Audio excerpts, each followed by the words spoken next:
علماء ہیں ان کی بھی سیرت میں ہمیں ایسے ہی نظر آتا ہے. آیت اللہ میر جہانی اصفہان کے بہت بڑے علماء میں ان کا شمار ہوتا تھا، تو انتقال کر چکے ہیں اور اصفہانی میں مدفون ہیں. اور آیت اللہ ابو الحسن اصفہانی کے خاص دوستوں میں اور خاص اصحاب میں ان کا شمار ہوتا تھا. بلکہ آیت اللہ ابو الحسن اصفہانی کے زیادہ تر جو مالی امور ہیں ان کی دیکھ بھال بھی آیت اللہ میر جہانی کیا کرتے تھے. اور یہ پراسرار علوم میں بھی بڑی مہارت رکھتے تھے. جفر ہے، رمل ہے اور نجوم ہے اور قدیم طب جو ہے اس کے اندر بہت زیادہ مہارت تھی آیت اللہ میر جہانی کی. اور بہائیوں کے ساتھ انحراف، ایک فرقہ ضالہ گمراہ فرقہ جو ایران کے اندر ہے جس پہ سب علماء نے ان کے کفر کے فتوے دیے ہیں، تو بہائیوں سے بہت انحراف کا انہوں نے مقابلہ کیا.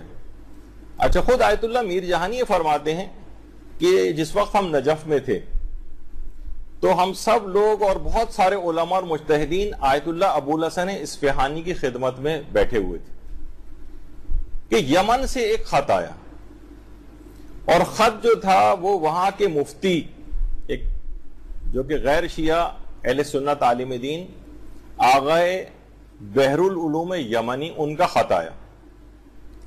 اور اس خط کے اندر لکھا ہوا یہ تھا، خود آیت اللہ ابو الحسن اصفہانی نے وہ خط پڑھ کر سنایا اور کہا کہ یہ جو آپ کہتے رہتے ہیں کہ آپ کا عقیدہ امام مہدی کے اوپر ہے، تو کیا دلیل ہے آپ کے پاس کہ امام مہدی موجود ہے؟ سب کے سامنے اس خط کو آیت اللہ ابو الحسن اصفہانی نے پڑھا اور اس کے بعد مسکرانے لگے. دیکھیے کمال اعتماد. اور اس کے بعد خود جواب لکھا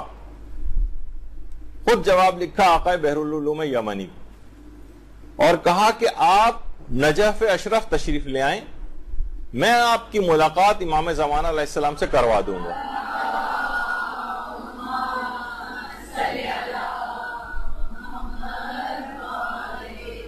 میں ملاقات کروا دوں گا. اتنا اعتماد. ایک ہمارا بعض اوقات حال ہوتا ہے کہ ہر وقت مشکوک ہو جاتے ہیں، دو سوشل میڈیا پہ کچھ ادھر ادھر کی پوسٹ پڑھ لیں تو ہمارا ایمان متزلزل ہونے لگتا ہے. ایک پیراگراف کہیں پڑھ لیا کسی نے تو نوجوان بہک جاتے ہیں اور انہی کے ہم عقیدہ ہو جاتے ہیں. کہا کہ میں ملوا دوں گا.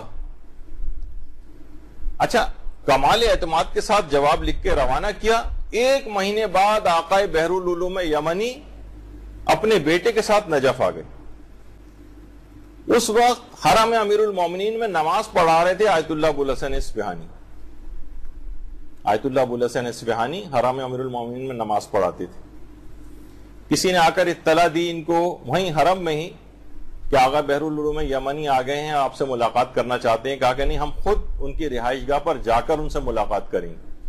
جب ملاقات کے لیے گئے تو آقا بحر العلوم یمنی نے ان کو وہی سوال ان کے سامنے رکھا کہ اگر آپ نے کہا تھا کہ آپ ملاقات کروا دیں گے تو ہم لوگ آ گئے ہیں.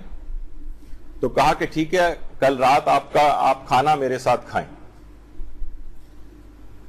اچھا، آیت اللہ ابو الحسن اصفہانی کے کھانا کھانے کے بعد انہوں نے اپنے خادم کو بلایا جن کا نام تھا حسین مشہدی. کہا حسین مشہدی چراغ لے کر آؤ، ہم باہر جائیں گے. اس کے بعد بحر العلوم یمنی، ان کے بیٹے اور خادم جو تھے ان کے حسین مشہدی، ان کو آیت اللہ ابو الحسن اصفہانی نے لیا اور وادی السلام جو قبرستان ہے وہاں پر چلے. وادی السلام کا قبرستان مشہور نجف کا قبرستان ہے، اور یہ چاروں افراد اس قبرستان میں چلتے چلتے اس مقام پر آ گئے کہ جس کو مقام امام زمانہ علیہ السلام کہا جاتا ہے.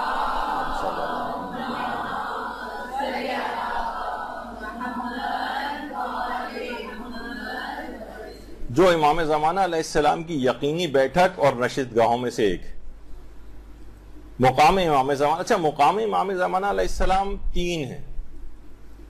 ایک تو کربلا میں ہے، آپ لوگوں میں سے جنہوں نے بھی زیارت کی ہے انشاءاللہ انہوں نے دیکھا ہوگا، جنہوں نے نہیں کی انشاءاللہ وہ ضرور جلد دیکھیں گے. کربلا میں ایک ہے اور دوسرا ہلہ میں مقام امام زمانہ. یہ امام زمانہ کی بیٹھکیں اور نشست گاہیں کہلاتی ہیں. اور تیسرا نجف اشرف میں نجف. اچھا یہ جو نجف والا ہے یہاں تک چلتے ہوئے آئے اور اسی مقام امام زمانہ میں ایک کنواں ہے. اس کنویں سے پانی نکال کر آقا ابو الحسن اصفہانی نے وضوء تجدیدی کیا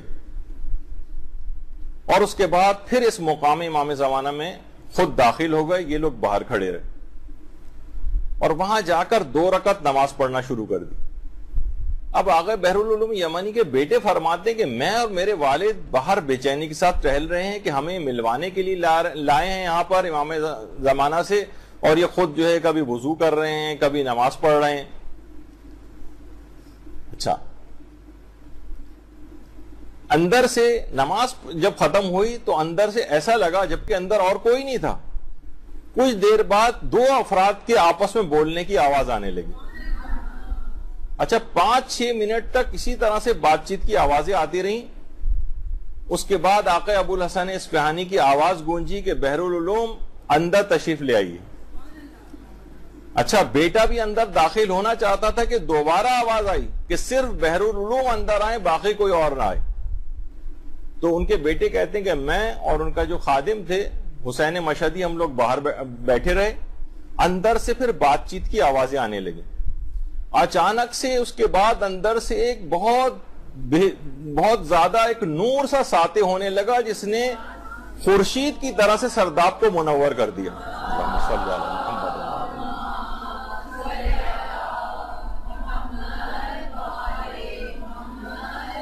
اچانک سے بہت زیادہ روشنی وہاں سے ظاہر ہونے لگی اور بحرالعلوم کے بیٹے کہتے ہیں میرے والد کی گریہ وزاری کی آوازیں گونجنے لگی.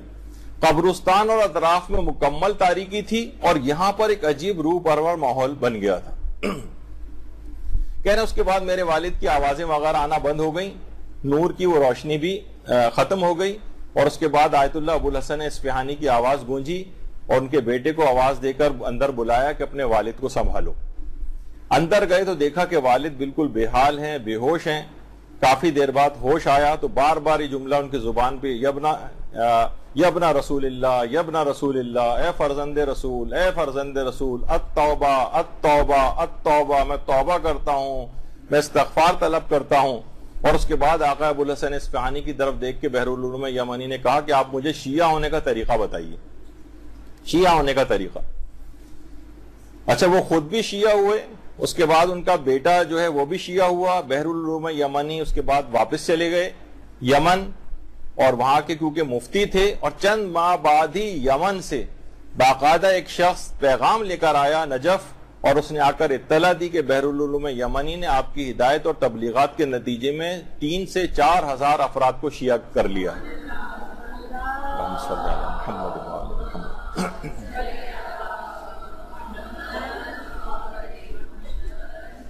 اور یہ سلسلہ ابھی بھی جاری ہے انہوں نے کہا. تو آپ یہ دیکھیے کہ امام زمانہ علیہ السلام سے کتنا زیادہ ارتباط, ان کے اوپر کتنا زیادہ اعتماد, ایک ایسا ہی ہر مومن کے لیے ہونا چاہیے.